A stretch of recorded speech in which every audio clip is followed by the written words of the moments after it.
नमस्कार. आज तारीख आहे 5 ऑक्टोबर 2020. हा कपिल माणिकचंद कोठारी, गाव टेंभुर्णी, तालुका महाडा, जिल्हा सोलापूर, ऊसाचा प्लॉट आहे. हा प्लॉट 2.5 एकरचा आहे आणि टोटल सरांचं पूर्ण क्षेत्र आहे किती आहे? सगळा ऊस 22 एकर आहे सगळा. अच्छा. तर या ठिकाणी आपण ग्रीन पॅन्ट कंपनीचे प्रोडक्ट वापरले. तर मागच्या किती वर्षापासून वापरून चालू आहे?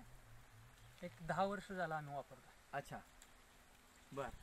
तर ग्रीन पॅन्टचे हे भूमी पॉवर, प्रीमियम, नायट्रोकिंग, ब्लूम, अजून काय वापरले भाई? अजून ह्यामध्ये आम्ही प्रीमियम वापरलं, रूट गार्ड वापरलं, भूमी वापरलं, एसटी, फंगो हिट, हे असे प्रोडक्ट वापरले. बरोबर. तर आज ह्या प्लॉटला टोटल 12 महिने, हो 12 महिने झाले कंप्लीट झाले. हो है ना? 12 महिने 5 दिवस झाले समजा. हो.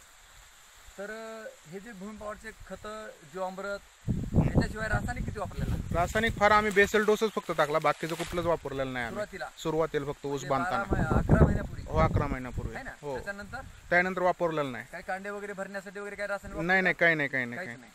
आज आपल्या समोर ऊस आहे आणि हा ऊस हे बाहेर काढण्याचं कारण एकच आहे की आपल्याला ऊसामध्ये ऊस आपण मोजू शकत, म्हणजे तिथं जाऊ शकत नाही, कारण ऊस सगळा पडलाय पावसामुळे. आता पडलेला दृश्य थोडं दाखवा भैया तिकडे, की असं पूर्ण ऊस हा पडलेला आहे खाली आणि त्यामुळं ऊसाचे कांडे मोजता येत नाही.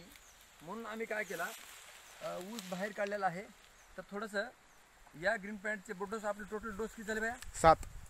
7 डोस झाले त्या ठिकाणी. 12 महिन्यात 7 डोस झाले. तर बरेच शेतकरी 1-1, 2-2 डोस टाकला की मोकळं होतात. तर जास्त डोस टाकल्यामुळं सुद्धा काय फायदा होतो त्याचं उदाहरण म्हणजे कपिल भैयाचा ऊस आहे. आता मी काय करतो, या ठिकाणी ह्या ऊसाचे कांडे मोजतो, है ना? आता बघा, हे इथं ऊस आम्हाला काढता आलं नाही, मागचे 2 कांडे तिथंच राहिले, तर ह्याला तोडून काढले आम्ही. तर हे 1, 2, 3, 4, 5, 6, 7, 8, 9, 10, 11, 12, 13, 14, 15, 16, 17, 18, 19, 20, 21, 22, 23, 24, 25. इथून पुढे तुम्ही मला 26, 27, 28, 29, 30, 31, 32, 33, 34, 35, 36, 37, 38, 39, 40, 41, 42, 43, 44, 45, 46, 47 कांडे रनिंग. तर या ठिकाणी 25-30 कांडे आल्यानंतर काही शेतकरी खुश होतात, आनंद आहे, चांगली गोष्ट आहे. पण आपण उत्पादन खूप वाढवू शकतो त्याचं उदाहरण या ठिकाणी कपिल भैयांनी या ऊसाला काय लागतंय आणि कधी लागतंय त्या प्रमाणात दिलेलं आहे.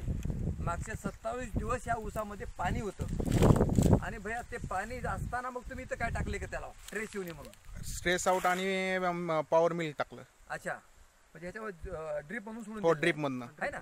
म्हणजे सगळा ऊस चांगला असताना सुद्धा मध्ये इथं भरपूर पाणी होतं आणि पाणी साचल्यामुळे सुद्धा आपण आता ऊस एवढा चांगला आलाय तर ह्याला ट्रेस वगैरे किंवा खराब होऊ नये म्हणून तुम्ही तो डोस दिला आहे.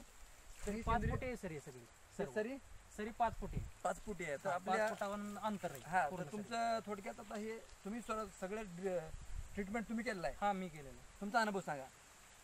हे ग्रो नायट्रो प्रीमियम, हा, आणि ह्याचा डोस आम्ही 7 दिवसाला चालूच असतो. बरोबर.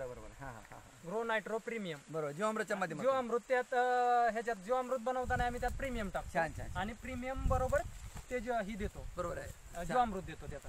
तर आपण सर्वांना मी एक विनंती करतो, सर्व शेतकरी बांधवांना, की ऊस किती एकर आहे हा महत्त्वाचा नाही, तर ऊस किती कांड्यावर येतो आपला हा महत्त्वाचा आहे.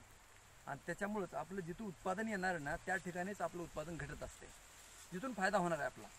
तर या ठिकाणी आपण कपिल भैयाचं अनुकरण करावं आणि सेंद्रिय शेतीकडे आपण सर्वजण जावं, या ठिकाणी एवढीच आपल्याला विनंती करतो आणि माझं बोलणं थांबवतो. धन्यवाद.